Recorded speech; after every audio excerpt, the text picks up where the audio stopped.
પહલગામમાં થયેલા આતંકી હુમલાના મૃતક પરિવારોના બાળકોના શિક્ષણની જવાબદારી સુરતનું પીપી સવાણી ગ્રુપ ઉઠાવશે।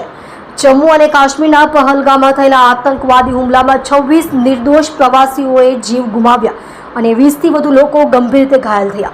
આ સમયે પીપી સવાણી પરિવાર આ શોકગ્રસ્ત પરિવારો પ્રત્યે ઊંડી સંવેદના વ્યક્ત કરે છે અને આ ભારે દુઃખની ઘડીમાં તેમની સાથે ઊભી છે। પીપી સવાણી પરિવારના મહેશભાઈ સવાણીએ આજે જાહેર કર્યું છે કે ઘરના મોભી ગુમાવી ચૂકેલ પરિવારની સાથે પીપી સવાણી પરિવાર ખભે ખભા મિલાવીને ઊભો છે। પહલગામના આતંકવાદી હુમલામાં ભોગ બનેલા પરિવારના બાળકોના શિક્ષણની તમામ જવાબદારી અમે ઉઠાવીશું। આ પરિવારનું બાળક જ્યાં શિક્ષણ મેળવતું હશે અને જે બાળકને પીપી સવાણી શાળામાં કે એની યુનિવર્સિટીમાં ઉચ્ચ શિક્ષણ મેળવવું હશે તો અમે એની તમામ રહેવા જમવાની અને શિક્ષણ સહિતની વ્યવસ્થા પણ આ પીપી સવાણી ગ્રુપ ઉપાડશે। ભૂતકાળમાં જમ્મુ અને કાશ્મીરના ઉરી હુમલા વખતે પણ શહીદ પરિવારના બાળકના શિક્ષણની જવાબદારી ઉઠાવી હતી।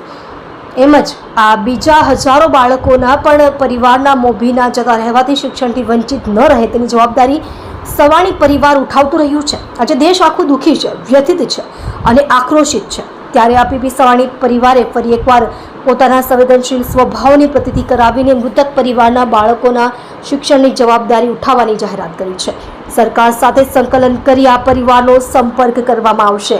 સુરત સ્થિત રહેતા શૈલેષભાઈ કળથિયાનું પણ આ આતંકી ક્રૂર હુમલામાં મોત થયું છે। ત્યારે તેમના બંને દીકરા દીકરીનું સપનું ડૉક્ટર, એન્જિનિયર બનવાનું હોય ત્યારે આ સપનું પૂરું કરવા માટે પણ તેમના બાળકોને પીપી સવાણી શાળામાં અભ્યાસ કરવો હોય તો તેમનું સપનું સાકાર કરવા માટે પણ પીપી સવાણી ગ્રુપ સહયોગી બનશે।